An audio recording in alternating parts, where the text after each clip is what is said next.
हरे कृष्णा। ओम अज्ञानतिमिरन्धस्य ज्ञानाञ्जनशलाकया चक्षुरुन्मिलितं येन तस्मै श्रीगुरुवे नमः। नमः ओं विष्णुपदाय कृष्णप्रेष्ठाय भूतले श्रीमते भक्तिवेदांत स्वामिन् इति नामिने। नमस्ते सारस्वते देवे गौरवाणी प्रचारिणे निर्विशेष शून्यवादी पाश्चात्यदेशतारिणे। जय श्री कृष्ण चैतन्य प्रभु नित्यानंद श्री अद्वैत गदाधर श्रीवासादि गौर भक्तवृंद।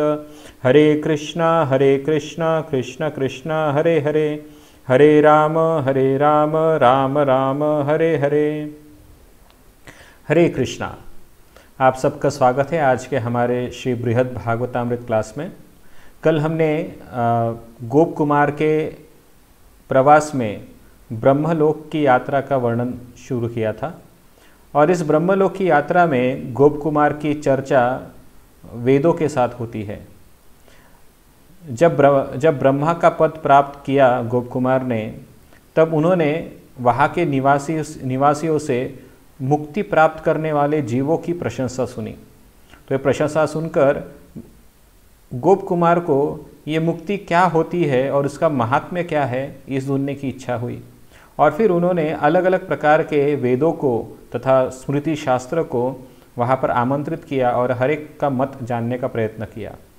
लेकिन सभी स्मृति शास्त्र एक बात पर तय नहीं हो रहे थे और उसी समय वहाँ पर कुछ अन्य जो शास्त्र थे, जिसे भक्ति शास्त्र कहा जाता है, उन्होंने उस वाद विवाद के सभा को त्याग दिया और वहाँ से वे चले गए।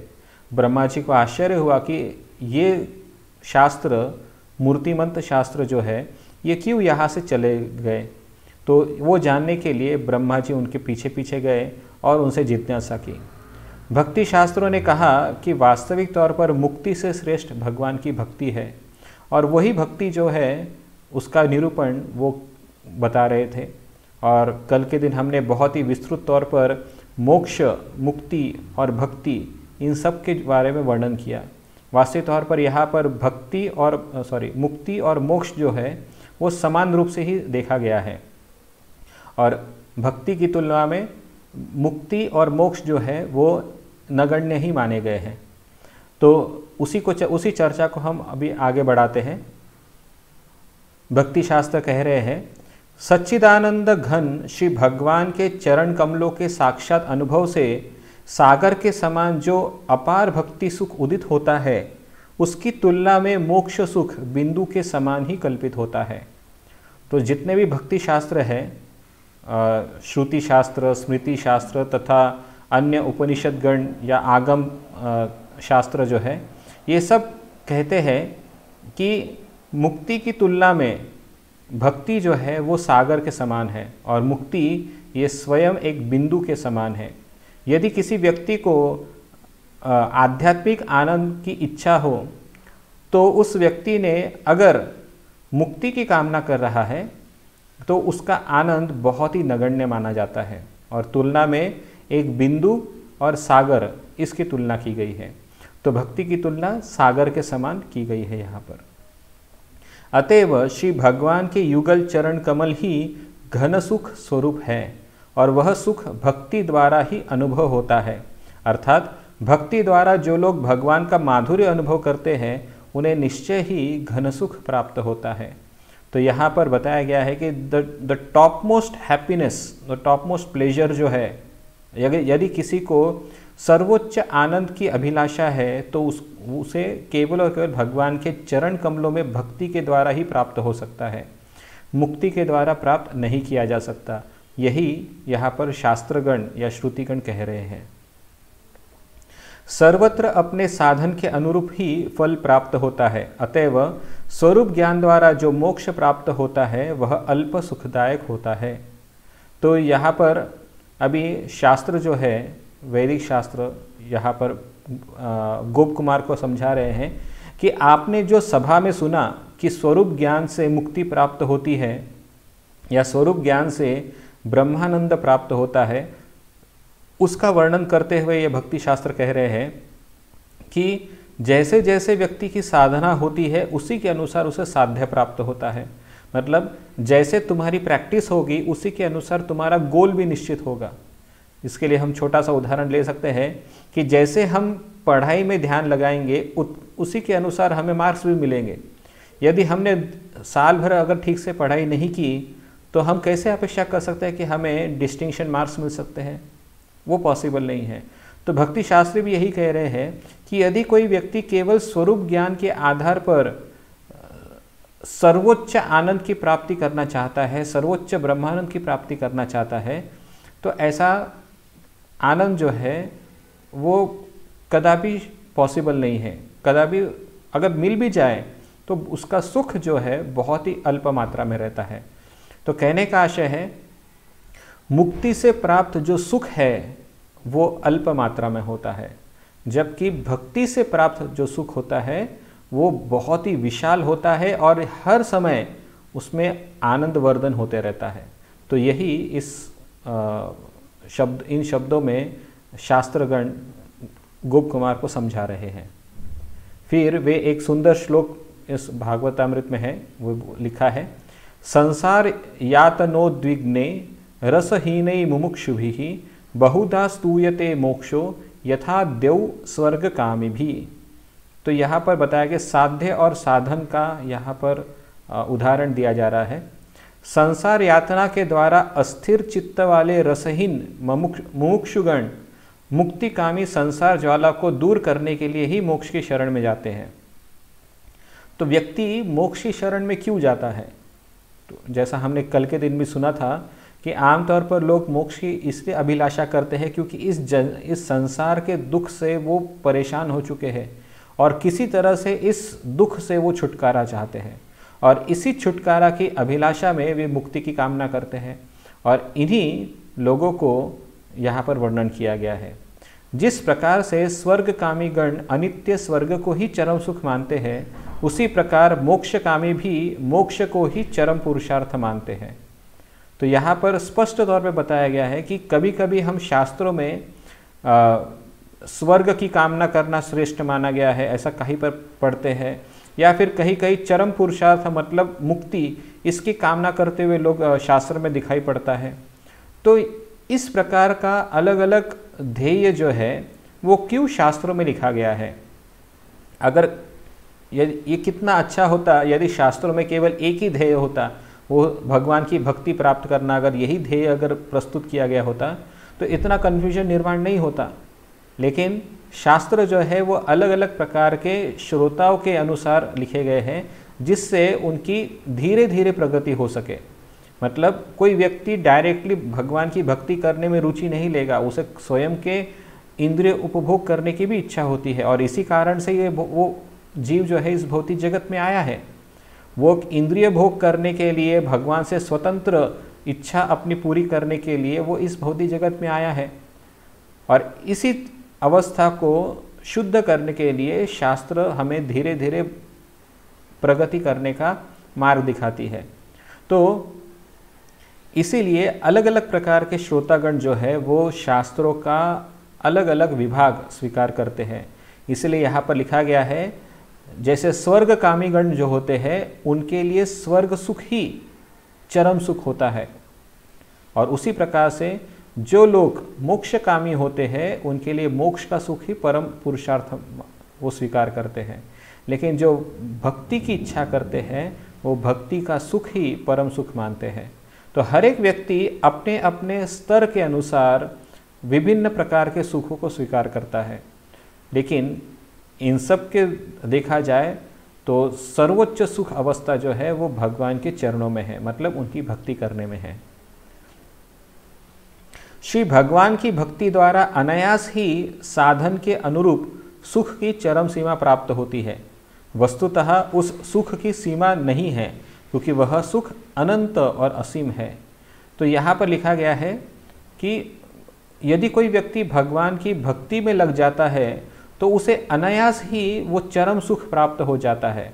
मतलब चरम सुख का अर्थ होता है सर्वोच्च आनंद। यदि कोई व्यक्ति भगवान की भक्ति करता है तो उसे सर्वोच्च आनंद अनायास ही प्राप्त हो जाए, मतलब इट इज़ बाय प्रोडक्ट। ये जो मुक्ति में मिलने वाला जो आनंद है, ब्रह्मानंद की जो अनुभूति है, वो भक्ति करने वाले हर एक भक्त को अनायास ही प्राप्त हो जाती है, उसलिए कठिन परिश्रम नहीं करना पड़ता। लेकिन यदि कोई सोचता है कि मुक्ति ही चरम सीमा है आनंद की, तो ये भी गलत बात होगा, क्योंकि मुक्ति के आगे एक अलग प्रकार का आनंद होता है, जो है भगवान की सेवा करने का, और वो जो आनंद है उसकी कोई सीमा नहीं होती। जो व्यक्ति मुक्ति की कामना करता है वो ब्रह्मलीन होना चाहता है, मतलब ब्रह्म में विलीन होना चाहता है, और वही ब्रह्मानंद उसकी सीमा बन जाती है। उसे लगता है कि यही पर्याप्त और यही पूरी तरह से मेरा सीमित दायरा है आनंद प्राप्त करने का। लेकिन जो व्यक्ति भगवान की भक्ति करना प्रारंभ करता है, ऐसे व्यक्ति के लिए आनंद की कोई सीमा नहीं है।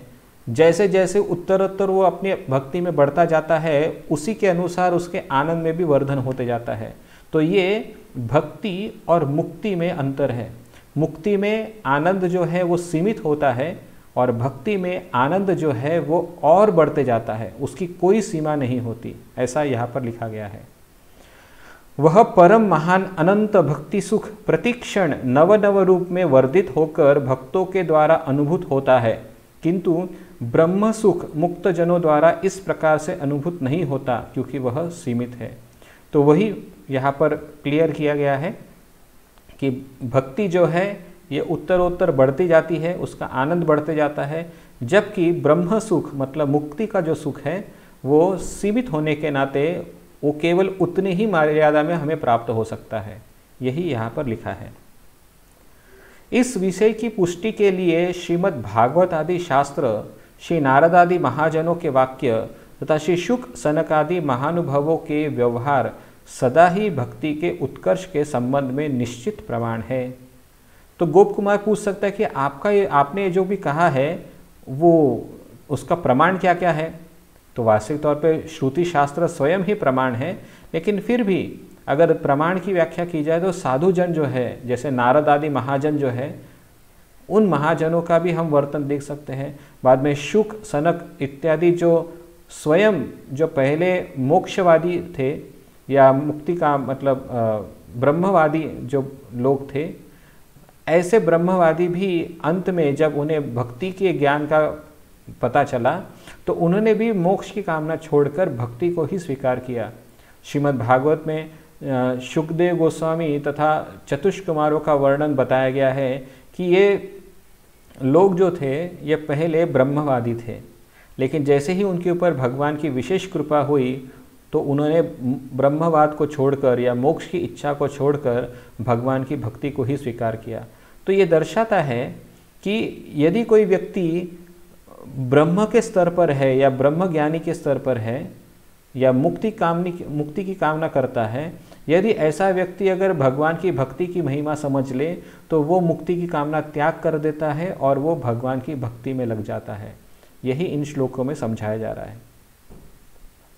फिर बाद में भक्ति शास्त्र जो है ये मुक्ति की निंदा करते हैं। कैसे निंदा करते हैं? वो बोलते हैं, अहो वह मोक्ष किस प्रकार से प्रशंसनीय हो सकता है। गाय और ब्राह्मण आदि की हत्या करने वाले दैत्य भी जिस मुक्ति को प्राप्त करते हैं तथा मोक्ष में अनुरक्त व्यक्ति भी जिन दैत्यों की निंदा करते हैं, ऐसे दुष्ट जनों द्वारा प्राप्त की जाने वाली वस्तु मोक्ष क्या शिष्ट जनों द्वारा ग्रहणीय हो सकती है? तो यहाँ पर बहुत सुंदर तरीके से मुक्ति कामियों की अवहेलना यहाँ पर की जा रही है। जो लोग कहते हैं कि मुक्ति ही सर्वश्रेष्ठ है, उनके लिए यहाँ पर एक सुंदर उदाहरण दिया गया है और वो बताते हैं कि मुक्ति तो पापी से पापी दैत्य को भी प्राप्त हो जाती है। मतलब जो व्यक्ति भगवान के हाथों, खासतौर पे दैत्य तथा असुरगण जो गाय तथा ब्राह्मणों की हत्या करने में जिनको आनंद प्राप्त होता है, जब वो भगवान के द्वारा उनका वध हो जाता है तो भगवान भी उन्हें मुक्ति प्रदान करते हैं। और साथ ही साथ ऐसे जो असुर और नास्तिक लोग हैं उनको उनकी निंदा करने वाले यही तो मुक्तिकामी गण होते हैं। तो जो लोग जिसकी निंदा करते हैं वो भी मुक्ति प्राप्त करते हैं और मुक्ति प्राप्त करने वाले वो भी तपस्या करके उसी मुक्ति के स्तर को प्राप्त करना चाहते हैं। ये कहे कि मुक्ति ही सर्वश्रेष्ठ है, तो ऐसे कैसे हो सकता है? मतलब एक तरफ असुरगण है जो किसी भी शास्त्र के नियमों का पालन नहीं करते, जिनका कार्य हमेशा निंदनीय होता है, ऐसे लोगों को भी मुक्ति प्राप्त होती है। और ऐसे लोग भी हैं जो जीवन भर तपस्या करते हैं, सब प्रकार के वासनाओं को त्याग देते हैं और वे भी मुक्ति प्राप्त करते हैं। तो ये एक प्रकार से देखा जाए तो विरोधाभासी है, क्योंकि अगर दोनों व्यक्तियों को अगर एक ही स्तर प्राप्त होने वाला है तो कोई इतना तपस्या करने का मेहनत क्यों करे? वो पापी व्यक्ति बनकर भी मुक्ति प्राप्त कर सकता है। ऐसा ही निष्कर्ष यहाँ से समझ में आता होगा। तो भक्ति शास्त्र समझा रहे हैं कि यदि कोई बुद्धिमान व्यक्ति है वो भी समझ सकता है कि मुक्ति सर्वश्रेष्ठ नहीं हो सकती, क्योंकि मुक्ति ये असुरों को भी प्राप्त होती है। तो कौन शिष्ट व्यक्ति, मतलब कौन बुद्धिमान व्यक्ति होगा, या कल्चर्ड व्यक्ति, शिष्ट मतलब कल्चर्ड, मतलब कौन ऐसा संस्कारी व्यक्ति होगा जो इस मुक्ति के पीछे जाएगा? कोई नहीं जाएगा, ऐसा यहाँ पर कहा जा रहा है। भक्ति कर्म ज्ञान वैराग्य आदि पर निर्भर नहीं करती, इसलिए जो कर्म ज्ञान आदि की आकांक्षा करते हैं उनकी भक्ति कभी भी सिद्ध नहीं होती, परंतु जो केवल कृष्ण भक्ति की ही आकांक्षा करते हैं वे ही कृष्ण कृपा के बल से उस भक्ति को प्राप्त करते हैं। तो इतना सब सुनने के पश्चात कि भक्ति मुक्ति से श्रेष्ठ भक्ति है, तो गोप कुमार के मन में जिज्ञासा हो सकती है कि फिर वो भक्ति कैसे प्राप्त की जा सकती है। तो फिर इसके लिए भी शास्त्र में अलग अलग उदाहरण हैं। कुछ लोग कहते हैं कि तुम कर्म करो, कर्म के द्वारा भक्ति प्राप्त होगी, भगवान प्रसन्न होंगे। ज्ञान मार्ग मतलब शास्त्र का अध्ययन करो तो तुम्हें भगवान की भक्ति कैसे करना वो पता चलेगा। लेकिन यहाँ पर बताया जा रहा है कि कर्म ज्ञान वैराग्य ये सारी चीज़ें भक्ति के लिए एक प्रकार से अनुकूल तो है, लेकिन इस पर भक्ति निर्भर नहीं है। तो कहने का मतलब ये हुआ कि जो व्यक्ति भगवान की भक्ति में लग जाता है उसको इन सब चीज़ों, ये सब चीज़ें करने की आवश्यकता, ये सब चीज़ें मतलब कर्म ज्ञान तथा वैराग्य का स्वीकार करने की आवश्यकता नहीं पड़ती। जबकि ये सारे कार्य भक्ति को सपोर्टिव है, लेकिन फिर भी इन सब चीज़ों के ऊपर भक्ति निर्भर नहीं होती। बल्कि यदि कोई व्यक्ति केवल भगवान की कृपा प्राप्त कर लेता है तो अपने आप उसे भक्ति प्राप्त हो जाती है। मतलब एक तरह से भक्ति जो है ये भगवान की कृपा से ही प्राप्त होती है। ये किसी भी प्रकार के अन्य प्रयत्नों से भक्ति को प्राप्त नहीं किया जा सकता। तो ये बहुत महत्वपूर्ण है समझना। भक्ति केवल और केवल भगवान की कृपा से ही प्राप्त होती है।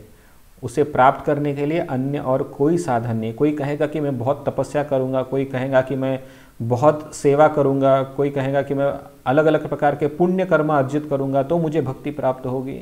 तो यहाँ पर स्पष्ट तौर पे बताया जा रहा है कि ऐसा कभी नहीं हो सकता। वो तभी पॉसिबल है जब भगवान की कृपा होगी, तभी हमें भक्ति प्राप्त हो सकती है। फिर उसके सपोर्टिव में ये श्लोक लिखा गया है, कर्म विक्षेपकम तस्याम वैराग्यम रसशोषकम ज्ञानम हानिकरम तत्शोधितम त्वनुयातिताम। कर्म भक्ति को अस्थिर करता है, वैराग्य भक्ति रस का शोषक है और ज्ञान भक्ति का हानिकारक है। ऐसा होने पर भी उक्त कर्म ज्ञानादि भक्ति के अनुगामी होने पर किसी किसी समय श्रेयस्कर हो सकते हैं। तो यहाँ पर अभी हमने जो चर्चा की उसी का वर्णन आया है। पहले यहाँ पर लिखा है कि जो कर्म वैराग्य और ज्ञान जो है ये तीनों के तीनों भक्ति के लिए हानिकारक है। क्यों हानिकारक है? यहाँ पर लिखा है कर्म भक्ति को अस्थिर करता है। यदि कोई व्यक्ति भक्ति विरोधी कर्म करता है, मतलब जो कर्म भक्ति को सपोर्ट नहीं करते हैं, ऐसे कर्म किए जाने से उसे भक्ति में बाधा बनती है। अभी ऐसे कौन से कर्म है जो भक्ति के विरोधी है? जैसे उदाहरण के लिए कोई अगर सोचता है कि मैं दान कर्म करूँगा, मतलब दान कर्म करके पुण्य अर्जन करना चाहता हूँ, तो ये भक्ति के विरोधी कर्म है। मतलब किसी व्यक्ति को दान तो अवश्य करना चाहिए, लेकिन यदि वो पुण्य अर्जन करने के लिए दान करता है तो ऐसा दान भक्ति विरोधी होता है। उसी प्रकार से कोई कहता है कि मैं वैराग्य स्वीकार करूँगा, लेकिन वैराग्य स्वीकार करने से भक्ति में भी वैराग्य आ जाता है। कभी कभी लोग भगवान की सेवा करना भूल जाते हैं, या भगवान की सेवा में उनकी स्वाभाविक वृत्ति नहीं होती। कभी कभी आपने देखा होगा कि जो व्यक्ति बहुत ज़्यादा जिसके अंदर वैराग्य का भाव होता है, उसके अंदर भगवान की भक्ति करने में भी वैराग्य निर्माण हो जाता है। तो इस वजह से वैराग्य जो है ये भक्ति रस का शोषक है, मतलब ये भक्ति रस को चूस लेता है और इस वजह से भक्ति में उसे आनंद प्राप्त नहीं होता। इसलिए हमेशा कहा जाता है कि जब कोई व्यक्ति अधिक वैराग्य का प्रदर्शन करता है, बहुत ज़्यादा वैराग्य की बात करता है, तो ऐसा व्यक्ति शुष्क हो जाता है, मतलब उसका जीवन नीरस हो जाता है, उसकी भक्ति भी नीरस हो जाती है, क्योंकि वैराग्य से हृदय जो है ये कठोर हो जाता है। क्योंकि व्यक्ति को लगता है कि देखो मैं कितना वैरागी हूँ और बाकी के अन्य भक्त जो है वो उनके मन में तो कोई वैराग्य ही नहीं है, वो तो केवल इंद्रिय भोग करने में लगे हैं। तो इस प्रकार से व्यक्ति जो है वैराग्य के स्वीकार करने से उसका हृदय स्वयं का कठोर हो जाता है और इस वजह से वो अन्य भक्तों के प्रति अपराध प्रारंभ करता है और ये अपराध जो है ये भक्ति में सर्वोच्च बाधा है। तो इसी वजह से वैराग्य भी यदि भक्ति के लिए अनुकूल न हो तो ऐसा वैराग्य भी भक्ति के लिए हानिकारक है। और तीसरा है ज्ञान। ज्ञान भी भक्ति के लिए हानिकारक है। कभी कभी हम देखते हैं कि जब किसी भक्त को अधिक ज्ञान हो जाता है तो अपनी सरलता खो बैठता है, क्योंकि भक्ति में आमतौर पर भक्त जो है उसका जीवन सरल होना चाहिए, लेकिन जब भक्ति में सरलता नहीं होती और बहुत ज़्यादा ज्ञान पांडित्य होता है तो अहंकार होने का स्वभाव वहाँ पर दिखाई पड़ता है। और इसी कारण से यहाँ पर लिखा गया है कि ज्ञान भी भक्ति के लिए हानिकारक है। और फिर भी यहाँ पर और एक चीज़ बताई जा रही है कि कर्म, ज्ञान और वैराग्य ये भक्ति के लिए हानिकारक है, लेकिन कभी कभी ये तीनों चीज़ जो है भक्ति के लिए सपोर्टिव भी होती है। तो कौन सा कर्म, ज्ञान, वैराग्य भक्ति के लिए अनुकूल है? जो कर्म, ज्ञान और वैराग्य भक्ति वर्धित करता है, ऐसा कर्म, ज्ञान और वैराग्य भक्ति के लिए अनुकूल है या भक्ति के लिए श्रेयस्कर है। भक्ति के अलावा कर्म, ज्ञान और वैराग्य अगर कोई स्वीकार करता है तो उसका पतन ही होता है, ये यहाँ पर बताया जा रहा है। दिग्दर्शिनी टीका में इसी बात को सनातन गोस्वामी विस्तार से बताते हैं। अतएव भक्ति विरुद्ध कर्म, ज्ञान और वैराग्य आदि भक्ति का अनुशीलन करने वालों के लिए संपूर्ण रूप से परित्यज्य है। तो सनातन गोस्वामी भी स्पष्ट तौर पे बता रहे कि जो प्रकार के कर्म, ज्ञान और वैराग्य है, यदि ये भक्ति का अनुशीलन नहीं करते हैं या भक्ति के लिए सपोर्टिव नहीं है तो ऐसे चीज़ भक्तों के द्वारा परित्यज्य है, मतलब पूरी तरह से उनको त्याग देना चाहिए। तो ये बहुत आवश्यक है समझना।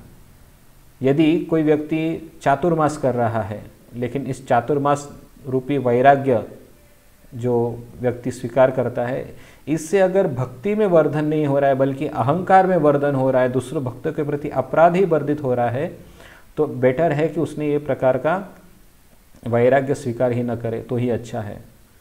तो ये हमें समझना होगा यहाँ से। समस्त कर्म भक्ति के विक्षेपक है, अर्थात कर्म के अंगों के सैकड़ों क्रियाकलापों में चित्त चंचल होने से भक्ति की हानि होती है। तो यहाँ पर बताया जा रहा है जितने भी कर्म होते हैं जो भक्ति के मतलब भक्ति विरुद्ध है, ऐसे कर्म हमेशा व्यक्ति के भक्ति में बाधा बनते हैं। अभी कौन से कर्म का वर्णन यहाँ पे हो रहा है? तो यज्ञ, दान, तप, ये सब प्रकार के जो कर्म हैं, ये सारे कर्म आमतौर पर व्यक्ति को अलग अलग प्रकार के भौतिक सुखों के प्रति आकर्षित करते हैं और इसी भौतिक सुख के पीछे जाकर जीव कभी कभी भक्ति के मुख्य उद्देश्य को भूल जाता है। और इसी कारण यहाँ पे बताया गया है कि समस्त कर्म भक्ति के विक्षेपक है। तो यहाँ पे समस्त कर्म का अर्थ होता है जो कर्म भक्ति के विरुद्ध है, ऐसे कर्म, मतलब भक्ति के लिए अनुकूल कर्म नहीं है, ऐसे कर्म भक्ति के लिए विक्षेपक है और ऐसे कर्म को हमें त्याग देना चाहिए। वैराग्य से भक्ति रस शुष्क हो जाता है, अर्थात यह भक्ति विषयक अनुरक्ति का भी शोषण करता है, जिसके फलस्वरूप भगवान की सेवा में भी निर्वेद रूप दोष अर्थात वितृष्णा उत्पन्न होती है। तो सेम चीज़, अधिक वैराग्य जो होता है वो भक्ति का शोषण करता है, मतलब उसके हृदय में भक्ति के लिए जो आवश्यक उत्सुकता है, आवश्यक जो भाव है होने चाहिए या लालसा होनी चाहिए, वो लालसा खत्म हो जाती है, क्योंकि अत्यंत वैराग्य से व्यक्ति भक्ति के प्रति भी लालसा नहीं दिखाता। तो ये कारण है जिससे भक्ति का भी नाश हो जाता है। इसी प्रकार ज्ञान भी भक्ति के लिए हानिकारक है, क्योंकि यह भक्ति वृत्ति को क्षीण करता है। अर्थात आत्म तत्वबोध होने से व्यक्ति की ज्ञानी जैसी धारणा होती है कि वह जीवन मुक्त दशा प्राप्त कर खुद कृतार्थ हो गया है, इसलिए उसकी भक्ति में प्रवृत्ति नहीं होती। तो ये सारी चीज़ें हम सबको अनुभव अभी तक हमने किए भी होंगे कि जब कोई व्यक्ति अत्यधिक ज्ञान प्राप्त कर लेता है तो कैसे उसके भक्ति के प्रति उसकी निराशा हो जाती है, सेवा करने की वृत्ति खत्म हो जाती है। वैराग्य होने से उसका जो जीवन है वो पूरी तरह से निष्ठुर हो जाता है एक प्रकार से। तो ये भी हमने देखा। और अत्यधिक अलग अलग प्रकार के कर्म करने के कारण बहुत बार जीव जो है उस कर्म के फल के प्रति आसक्त हो जाता है, जो भी भक्ति के लिए हानिकारक है। तो इसलिए यहाँ पर भक्ति शास्त्र गोप कुमार को समझा रहे हैं कि कर्म, ज्ञान और वैराग्य जो मुक्ति के लिए आवश्यक जरूर है, लेकिन ये भक्ति के लिए हानिकारक है। एकादश स्कंद में, श्रीमद् भागवत के 11वें स्कंद में भगवान कहते हैं, तस्मान् भक्ति युक्तस्य योगिनो वै मदात्मनः न ज्ञानम न च वैराग्यम प्राय श्रेयो भवेत् इह यत् कर्म भी यत् तपसा ज्ञान वैराग्य तश्च यत् योगेन दान धर्मेण श्रेयो भी इति अपि सर्वं मद्भक्ति योगेन मद्भक्तो लभते अंजसा स्वर्ग अपवर्गम मद्धामम कथंचित दयति वांछति। भक्ति ही परम पुरुषार्थ होने के कारण मेरी भक्ति से युक्त और मेरी ही चिंतन में मग्न भक्तों के लिए ज्ञान और वैराग्य प्रायः ही श्रेयस्कर नहीं होते।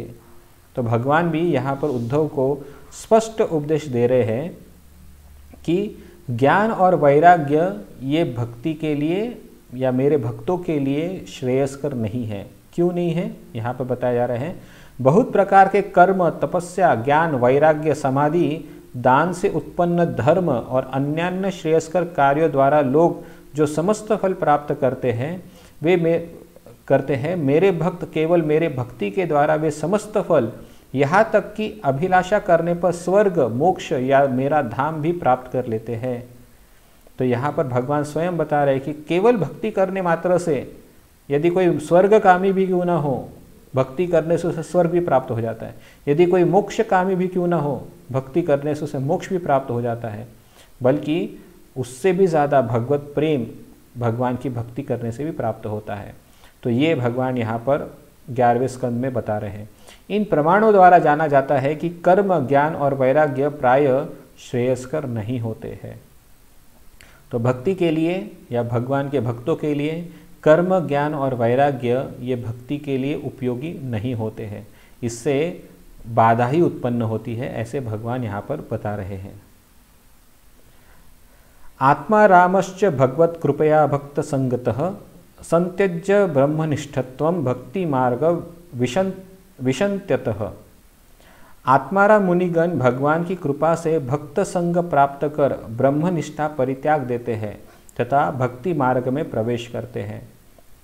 तो यहाँ पर अभी भक्ति शास्त्र जो है ये गोप कुमार को समझा रहे हैं कि भक्ति मार्ग में जो प्रवेश करते हैं वो किस प्रकार से भक्ति मार्ग को स्वीकार करते हैं।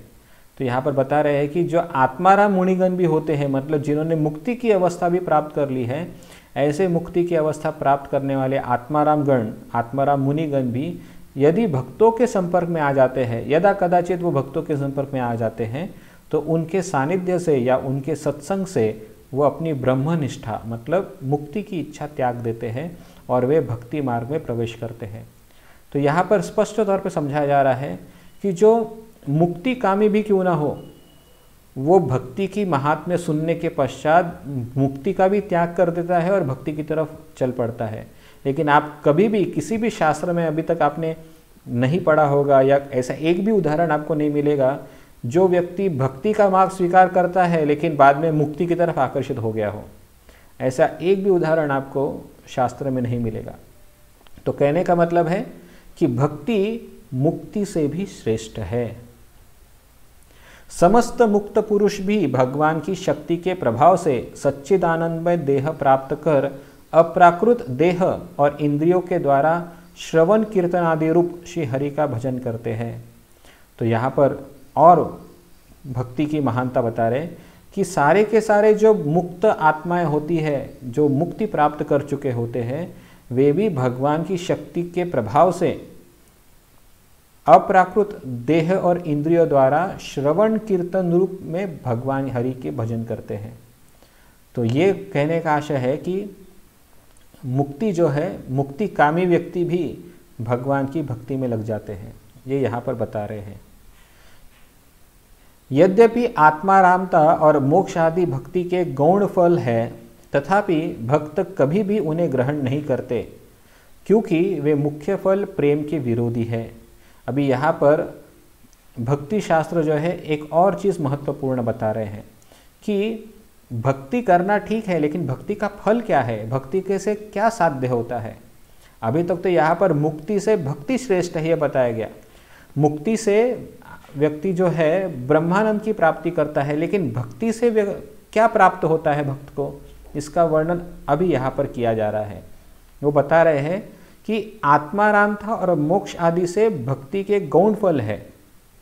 ये भक्ति के आत्माराम होना और मोक्ष, ये भक्ति के गौण फल है, मतलब सेकेंडरी या बाय प्रोडक्ट है। भक्ति करने वाले को ये अपने आप प्राप्त हो जाते हैं, लेकिन भक्त कभी भी उसको ग्रहण नहीं करते। यदि भगवान किसी भक्त को पूछे कि तुम्हें क्या चाहिए बदले में, भक्ति कर रहे हो तो मैं तुमसे प्रसन्न हूँ, तो भक्त जो है कभी भी मुक्ति की कामना नहीं करेगा। वो क्या कहेगा, वो भगवान के प्रेम को प्राप्त करने की इच्छा अभिलाषा करेगा। यहाँ पे बता रहे हैं क्योंकि वह मुख्य फल प्रेम का विरोधी है। भक्त जो है कभी भी मोक्ष की प्राप्त कामना नहीं करते, क्योंकि मोक्ष जो है ये प्रेम का विरोधी होता है। अभी मोक्ष में ऐसा क्या है जिससे प्रेम का विरोध होता हो, क्योंकि प्रेम में दो व्यक्ति की आवश्यकता पड़ती है। जब दो व्यक्ति आमने सामने होते हैं तभी उसमें आदान प्रदान होता है, और जब आदान प्रदान होता है तभी प्रेम का वर्धन होता है। लेकिन मोक्ष में ऐसी सुविधा नहीं है, क्योंकि मोक्ष में आत्मा और परमात्मा जो है ये निष्क्रिय हो जाते हैं। मतलब आत्मा जो है मुक्ति प्राप्त करने के पश्चात, आत्मारामता प्राप्त करने के पश्चात उसे किसी भी चीज़ की कामना नहीं रहती, उसे किसी भी आदान प्रदान की कामना नहीं रहती। तो जब आदान प्रदान ही नहीं होता तो वहाँ पर प्रेम कैसे वर्धन हो सकता है। तो इसीलिए यहाँ पर बताया जा रहा है कि प्रेम का विरोधी है ये मुक्ति, क्योंकि इसमें आदान प्रदान ही नहीं होता मुक्ति के अंदर। फिर आगे के श्लोक में बताया जा रहा है, भक्ते फलम परम प्रेम तृप्त्य भावस्वभावकम अवांतर फलेषु वत इति हेयम सताम मतम। प्रेम ही भक्ति का परम फल है तथा अतृप्त रहना इस परम फल प्रेम का स्वभाव है। इसलिए साधु जनों ने निरूपण किया है कि भक्ति के गौण फलों में आत्मारामता ही अत्यंत तुच्छ है। तो यहाँ पर भक्ति का परम फल क्या है, प्रेम। और प्रेम का स्वभाव क्या है, हमेशा अतृप्त रहना। अभी ये समझने में थोड़ा सा डिफिकल्ट लगेगा, लेकिन हमने जब शिव बृहद भागवतामृत का प्रथम भाग देखा था, प्रथम खंड देखा था, तो उसमें इसी तत्व को प्रस्तुत किया गया था। जब नारद मुनि अलग अलग भक्तों को मिलने जाते थे ये देखने के लिए कि भगवान की कृपा किसके ऊपर सबसे अधिक हुई थी, तो हमने इसी तत्व को वहाँ पे समझा था।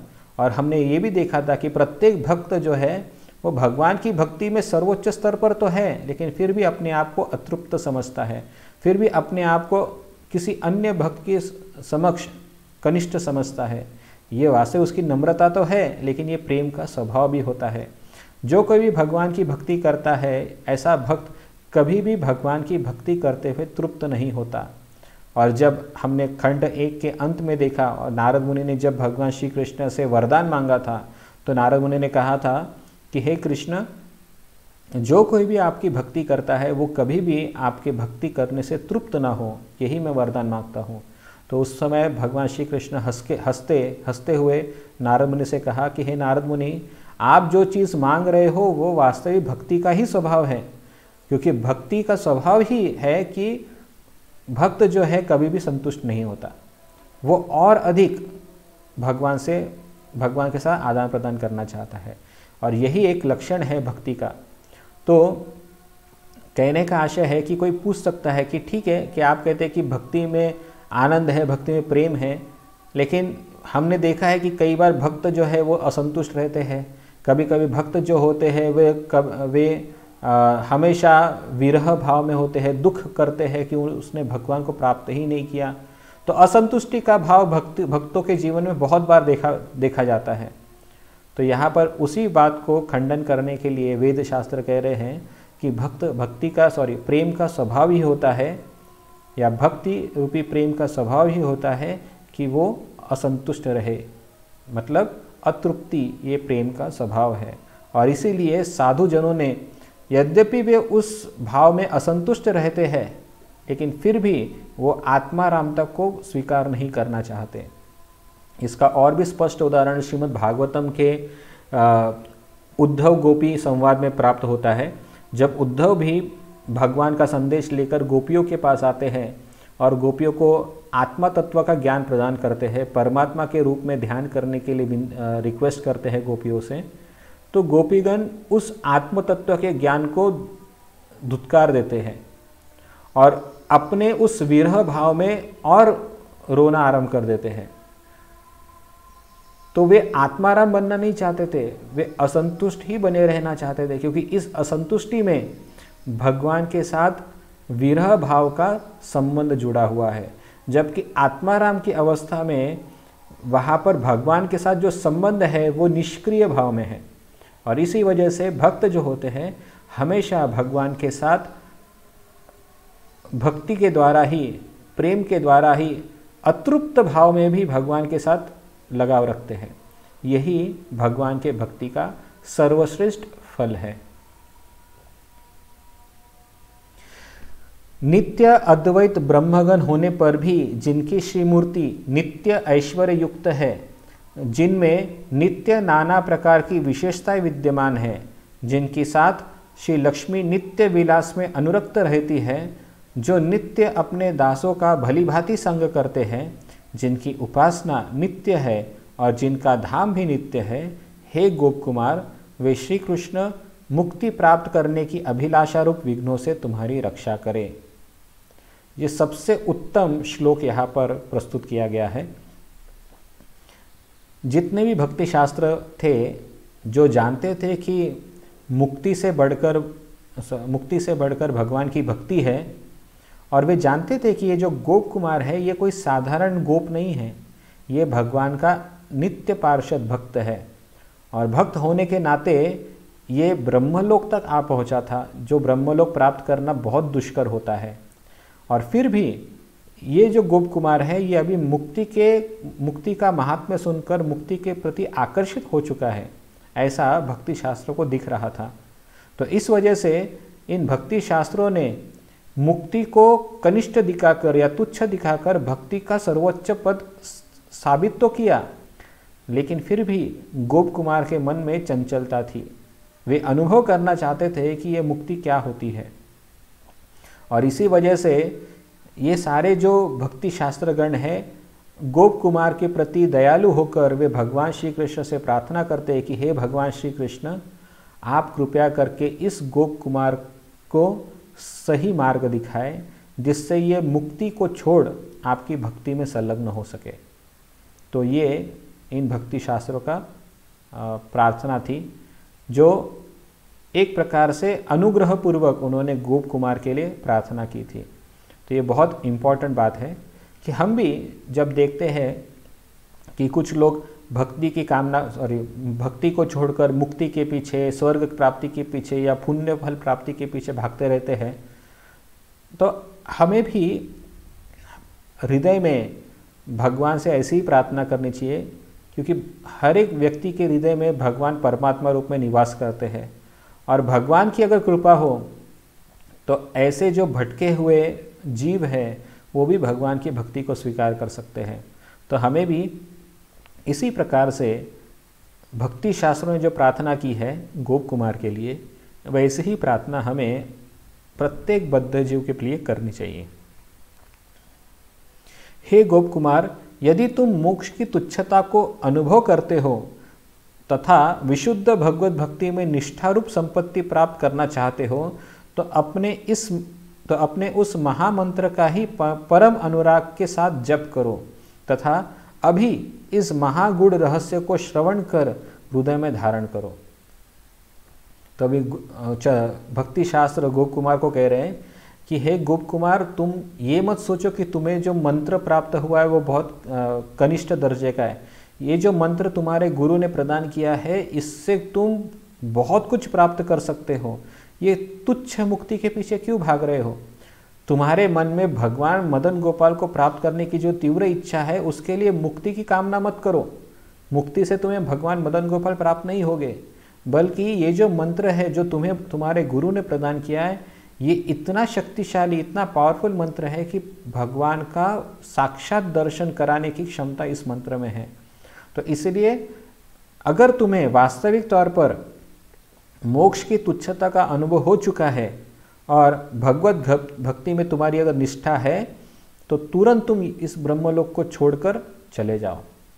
ऐसा ये भक्ति शास्त्रगण गोप कुमार से अनुरोध कर रहे हैं कि तुम ये ब्रह्मलोक छोड़ के चले जाओ, क्योंकि जो कोई व्यक्ति ब्रह्मलोक में रहता है, यहाँ पर वो मुक्ति के बातों से प्रभावित हो सकता है। और तुम्हारी वास्तविक भगवान के प्रति भक्ति की निष्ठा है, तो तुम अगर यहाँ पर मुक्ति कामियों के आसपास घूमोगे तो तुम्हारा भी मुक्ति के प्रति आकर्षण बढ़ता जाएगा।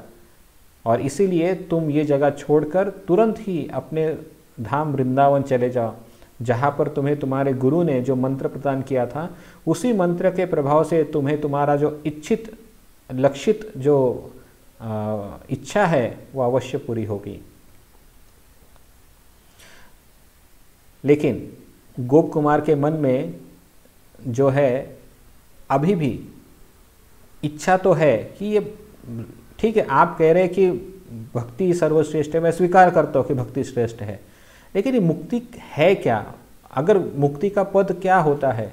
जो व्यक्ति मुक्ति प्राप्त कर लेता है उसे क्या अनुभव होता है? इस बात का साक्षात्कार करने की इच्छा गोप कुमार के मन में थी। और इसी वजह से अभी गोप कुमार के मन की अवस्था देखकर ये जो भक्ति शास्त्रगण हैं, ये बता रहे कि मुक्ति का पद क्या होता है, मुक्ति प्राप्त व्यक्ति कहाँ पर जाता है। तो अभी बता रहे हैं 50 करोड़ योजन परिमाण वाले इस ब्रह्मांड के बाहर 8 आवरण हैं, जिनमें प्रत्येक आवरण पिछले आवरण से 10 गुना विराट है। उन 8 आवरणों को पार करने पर उस निश्चल निर्वाण पद को प्राप्त किया जाता है, इसलिए उसे महाकालपुर भी कहा जाता है। तो महाकालपुर मतलब जहाँ पर भगवान महाविष्णु निवास करते हैं। ऐसे भगवान महाविष्णु जहाँ पर निवास कर रहे हैं, मतलब महाविष्णु अर्थात कारणोदकशाही विष्णु, जो कारण समुद्र में विराजमान है, जो वहाँ पर निवास करते हैं और जिनके रोम छिद्रों से असंख्य ब्रह्मांड बाहर निकलते हैं। अभी इस फोटो में हम देख रहे हैं कि भगवान श्री गर्भोदकशाही विष्णु या महाविष्णु के शरीर से असंख्य ब्रह्मांड बाहर निकलते हैं। तो इसी एक ब्रह्मांड में गोप कुमार भी निवास कर रहे थे। तो यहाँ पर भक्ति शास्त्रगण कह रहे हैं कि ये जो ब्रह्मांड है ये 50 करोड़ योजन तक फैला हुआ है, और 50 करोड़ योजन के पश्चात 8 आवरण हैं, जो प्रत्येक आवरण पूर्व आवरण से 10 गुना ज़्यादा मोटा होता है। मतलब 50 करोड़ योजन का अंदरूनी भाग होता है। जैसे समझ लीजिए एक नारियल होता है, और नारियल के अंदर कैसे एक खाली भाग होता है जहाँ पर अंदर पानी होता है। तो ये जो ब्रह्मांड है उस नारियल के समान है, जिसका आवरण होता है। तो नारियल में एक ही आवरण होता है, लेकिन ये ब्रह्मांड के 8 आवरण हैं, और प्रत्येक आवरण जो है अपने पूर्व आवरण से 10 गुना बड़ा होता है। और इस प्रकार से ब्रह्मांड का साइज होता है। तो मुक्ति प्राप्त जो जीव होता है, ऐसा जीव इन 8 आवरणों को पार कर फिर उसे मुक्ति पद मतलब निर्वाण पद प्राप्त होता है। तो ये वर्णन यहाँ पर बता रहे हैं, और उसे महाकालपुर कहा जाता है। महाकाल पुरुष का स्वरूप अनिर्वचनीय होने पर भी पंडितगण उसको अपने अपने मतानुसार साकार और निराकार वर्णन करते हैं। तो यहाँ पर लिखा है कि भगवान श्री विष्णु जब उस महाकालपुर लोक में निवास करते हैं तो वहाँ पर जितने भी जीव जाते हैं मुक्ति प्राप्त करके, वे कभी कभी उसे साकार रूप बोलते हैं, वे कभी कभी उसे निराकार रूप बोलते हैं। इसका कारण क्या है? सनातन गोस्वामी बताते हैं कि जैसे उस जीव का भगवान के प्रति नज़रिया होता है, उसी के अनुसार उसको दृष्टि प्राप्त होती है। यदि कोई व्यक्ति या यदि कोई जीव भगवान के साकार रूप का दर्शन करना चाहता है तो उसे भगवान साकार रूप में वहाँ पर दिखाई देते हैं। लेकिन यदि कोई जीव भगवान के निराकार तत्व को ही जानता है, साकार तत्व को स्वीकार नहीं करता, तो भगवान उसे निराकार रूप में ही दर्शन देते हैं। तो कहने का आशय है ये है कि भगवान का जो रूप है वहाँ पर वो अनिर्वचनीय है, मतलब उसे एक्सप्लेन नहीं किया जा सकता, वो पूरी तरह से विशुद्ध अवस्था में है। और इसी कारण कुछ कुछ लोग कभी कभी भगवान महाविष्णु को साकार रूप में वर्णन करते हैं या फिर कभी कभी उसे निराकार रूप में भी वर्णन करते हैं। भगवान के सेवक उस मोक्ष पद को स्वेच्छा से भगवान के दर्शन की वासना हेतु घनीभूत ब्रह्म रूप का निरीक्षण करने जाते हैं, क्योंकि वास्तव में इसके अलावा उनके वहाँ जाने का अन्य कोई कारण नहीं देखा जाता। तो अभी भक्ति शास्त्रगण गोप कुमार से कह रहे हैं कि कभी कभी भक्तगण जो है वो इस ब्रह्म तत्व को जानने की जिज्ञासा करते हैं। लेकिन ये जिज्ञासा किस लिए होती है? केवल उनका दर्शन रूप, ब्रह्म रूप कैसा है भगवान का, वो देखना चाहते हैं। वो देखने का केवल जिज्ञासा होता है, जबकि उनका उस रूप के प्रति कोई आकर्षण नहीं होता, बस एक जिज्ञासा के तौर पर उसे देखना चाहते हैं। और इसलिए कभी कभी वे उस महाकाल रूप जगत में चले जाते हैं भगवान का दर्शन करने के लिए। यहाँ पर लिखा है क्योंकि वास्तव में इसके अलावा उनके वहाँ जाने का अन्य कोई कारण नहीं देखा जाता। क्यों नहीं देखा जाता? क्योंकि इस जगह पर भगवान के साथ आदान प्रदान जैसा कुछ है ही नहीं, क्योंकि वो जगह जो है वो ब्रह्मभूत जगह है, मतलब ब्रह्म ज्योति वाली जगह है। और उस जगह पर जीव और भगवान में कोई आदान प्रदान नहीं होता। जीव वहाँ पर निष्क्रिय अवस्था में पड़े रहते हैं, वहाँ पर किसी प्रकार की कोई सेवा नहीं होती। जबकि भगवान के भक्त होते हैं, वो भगवान के सेवा के अलावा कुछ सोच ही नहीं सकते। तो इसी वजह से भगवत भक्त जो होते हैं ये निर्वाण की या मोक्ष की कभी कामना नहीं करते। लेकिन कभी कभी ऐसा देखा जाता है, केवल भगवान के उस ब्रह्म रूप को देखने की जिज्ञासा के तौर पर भक्तगण कभी कभी वहाँ पर चले जाते हैं। तो एक तरह से भक्ति शास्त्र जो है वो गोप कुमार को ये याद दिला रहे कि अरे तुम भक्त हो, अगर आपको जाने की इच्छा भी है तो ये याद रखो कि वहाँ पर भक्तों का कोई काम नहीं, लेकिन भक्त वहाँ पर केवल जिज्ञासा के तौर पर ही जाते हैं। और हमें भी समझा रहे हैं भक्ति शास्त्र यहाँ पर कि गोप कुमार के हृदय में ब्रह्म रूप देखने की जो जिज्ञासा हुई है वो केवल एक जिज्ञासा मात्र है, वो उसके प्रति सीरियस नहीं है। वो केवल भगवान का वो जो रूप है, ब्रह्म रूप है, वो केवल अनुभव करना चाहते हैं, देखना चाहते हैं। जबकि गोप कुमार का पूरा जो मन है वो भगवान की भक्ति के प्रति ही स्थित है, ये यहाँ पर समझाना चाह रहे हैं। अतएव तुम दीर्घकाल से जो भगवान के दर्शन की वांछा कर रहे हो, अपने महामंत्र के प्रभाव से वह संपत्ति साक्षात प्राप्त करोगे। मतलब जिस भगवान के दर्शन का तुम हमेशा मन के अंदर इच्छा करते हो वो तुम्हें बहुत जल्दी प्राप्त होने वाली है। तो यहाँ पर अभी गोप कुमार को एक प्रकार से कह रहे कि आप उस जगह जाओ ही मत। मतलब ये एक प्रकार से ऐसी बात हो गई कि भक्ति शास्त्र जो है वो गोप कुमार से विनती कर रहे कि तुम उस महाकाल रूप का दर्शन मत करो या महाकाल रूप जगह पर मत जाओ। क्योंकि कई बार ऐसा देखा जाता है कि कभी कभी कुछ जीव जो है उस महाकाल रूप के दर्शन करने से उस ब्रह्म ज्योति में विलीन होने की कामना अत्यधिक कर लेते हैं। और इसी वजह से भक्त जो है यदि गलती से भी उस ब्रह्म ज्योति के प्रति आकर्षित हो जाए तो वो ब्रह्म ज्योति में विलीन हो जाएगा। हम देखेंगे आगे चलकर कि जब गोप कुमार उस ब्रह्म ज्योति में जब जाता है तो भगवान की कृपा से वो ब्रह्म ज्योति में विलीन नहीं होता, अन्यथा उसका विलीन होना ऑलमोस्ट तय हो चुका था, लेकिन भगवान की कृपा से वो बच गया, वो ब्रह्म की ज्योति में विलीन नहीं हुआ। तो कहने का मतलब है भक्ति शास्त्र यहाँ पर विनती कर रहे गोप कुमार से कि अरे आप जो है ये आपके गुरु ने दिए हुए मंत्र के द्वारा तुम्हें बहुत जल्दी तुम्हारा इष्ट ध्येय प्राप्त होने वाला है, तो क्यों उस महाकाल रूप जगह पर जाना चाहते हो और क्यों आप अपने आप को संकट में डालना चाहते हो, कृपया करके ऐसा मत करो। यही इस श्लोकों द्वारा समझाया जा रहा है। यदि तुम उस फल को प्राप्त करने में दीर्घकाल का विलंब नहीं करना चाहते हो, तब इसी समय श्री मथुरा मंडल रूपी अपने व्रज भूमि में चले जाओ। तो यहाँ पर स्पष्ट तौर पर समझा जाता है कि भक्ति शास्त्र जो है वो नहीं चाहते कि गोप कुमार मुक्ति पद को, मतलब निर्वाण पद को देखने की इच्छा भी रखे। ये इच्छा वो उसे त्याग देनी चाहिए। और वे कह रहे हैं कि अगर तुम फिर भी हट करके उस जगह जाना चाहते हो तो उससे तुम्हारे अचीवमेंट में, तुम्हारा जो ध्येय है मदन गोपाल जी का दर्शन करना, उस ध्येय में बाधा बन जाएगी या फिर बहुत टाइम लग जाएगा। और अगर तुम्हें बिना विलंब, बिना किसी ज़्यादा टाइम के अगर तुम्हें भगवान मदन गोपाल के दर्शन करने की तीव्र इच्छा है, अभिलाषा है, तो इसी समय तुम मथुरा में चले जाओ। उधर महाकालपुर में जाने की इच्छा मत करो, तुरंत मथुरा में चले जाओ और वहाँ पर वृंदावन में तुम्हें मदन गोपाल जी के दर्शन तुरंत ही हो गए। तो जब इस प्रकार से भक्ति शास्त्र गोप कुमार को अलग अलग प्रकार से हिंट देकर बता रहे थे, लेकिन फिर भी गोप कुमार के मन में वो जो ब्रह्म पद में भगवान का दर्शन कैसा है उसके प्रति तीव्र इच्छा अभी भी निर्माण थी।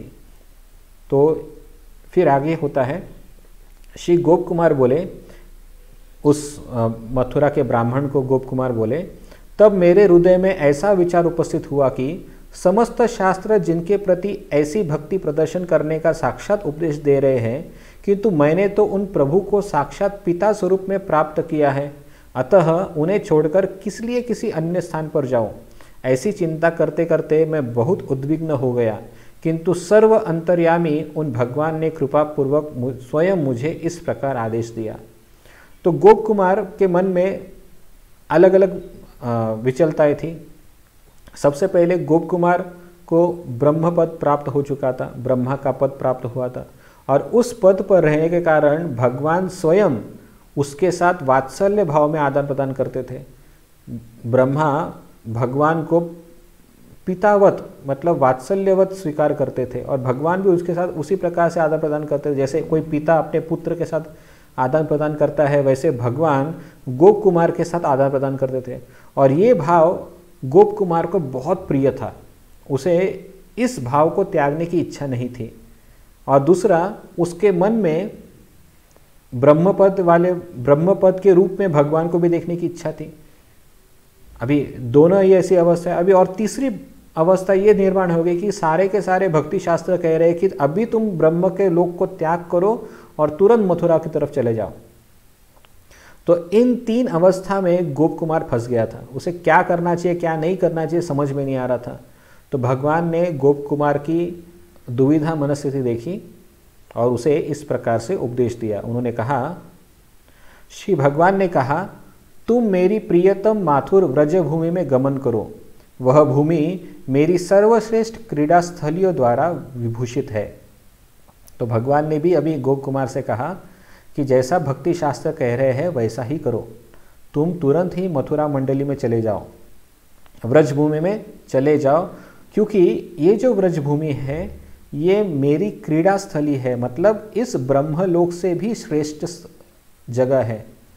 मतलब ब्रह्मलोक में मैं रहता तो हूँ, लेकिन मुझे सबसे ज़्यादा प्रिय व्रज भूमि है।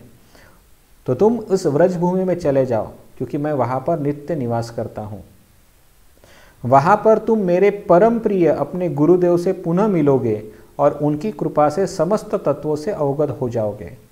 तो भगवान श्री कृष्ण, भगवान श्री विष्णु, सहस्त्र शीर्ष पुरुष भगवान श्री विष्णु गोप कुमार से कह रहे हैं कि जब तुम ब्रज भूमि में जाओगे तो वहाँ पर तुम्हारी भेंट तुम्हारे गुरुदेव से अवश्य होगी और वे गुरुदेव तुम्हें जो कुछ भी भक्ति शास्त्रों ने यहाँ पर कहा है उस तत्व को समझाने में, उस तत्व को आपको समझा देंगे, अच्छी तरह से समझाएंगे, जिससे तुम्हारे मन में जो भ्रम है, तुम्हारे मन में जो विचलता है वो समाप्त हो जाएगी।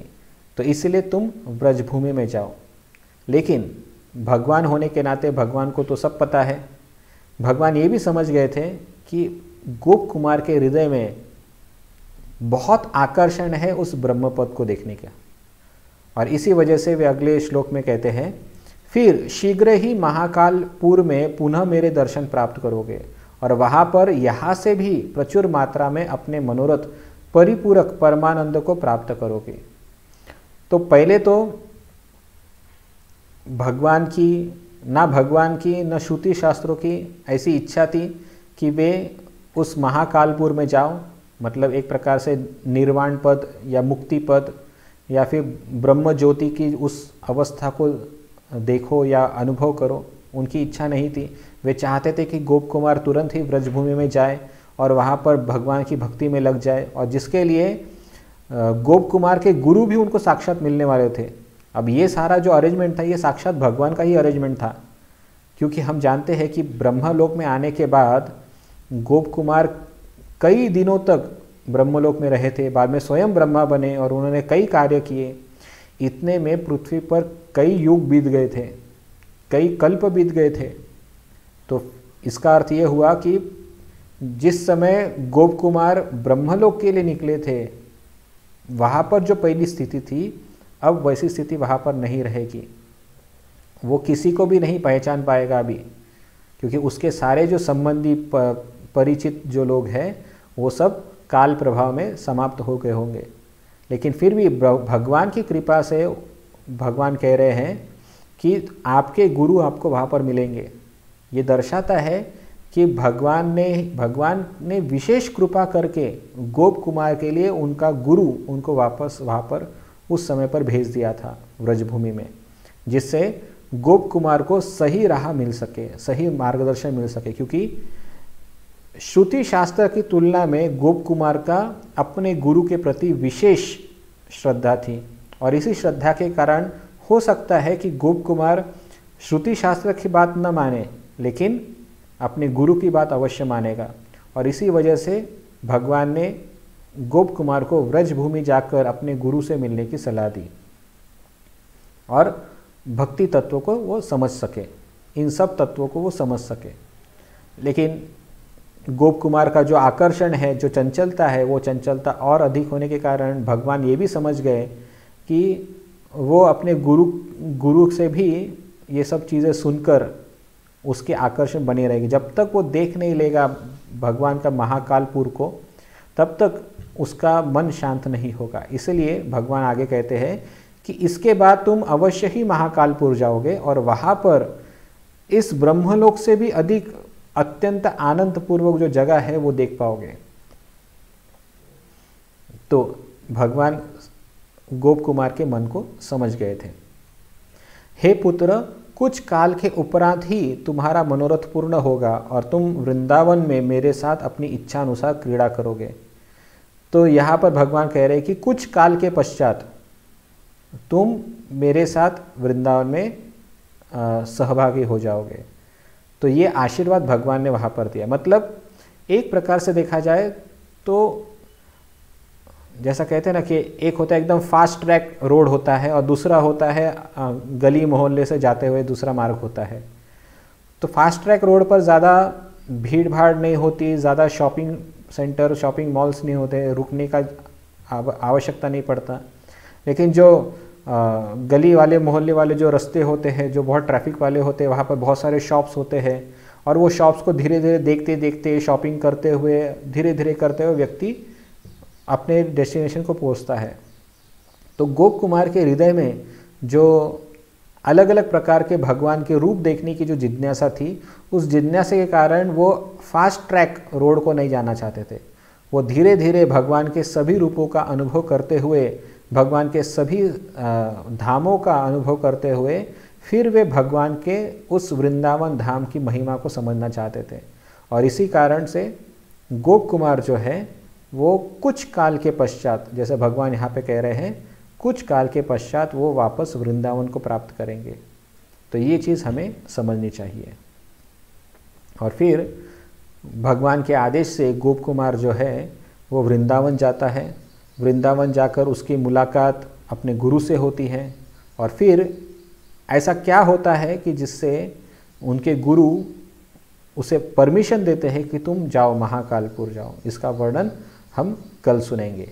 तब तक के लिए धन्यवाद। हरे कृष्णा। श्री बृहद भागवतामृत की जय। श्रील प्रभुपाद की जय। श्रील सनातन गोस्वामी पाद की जय।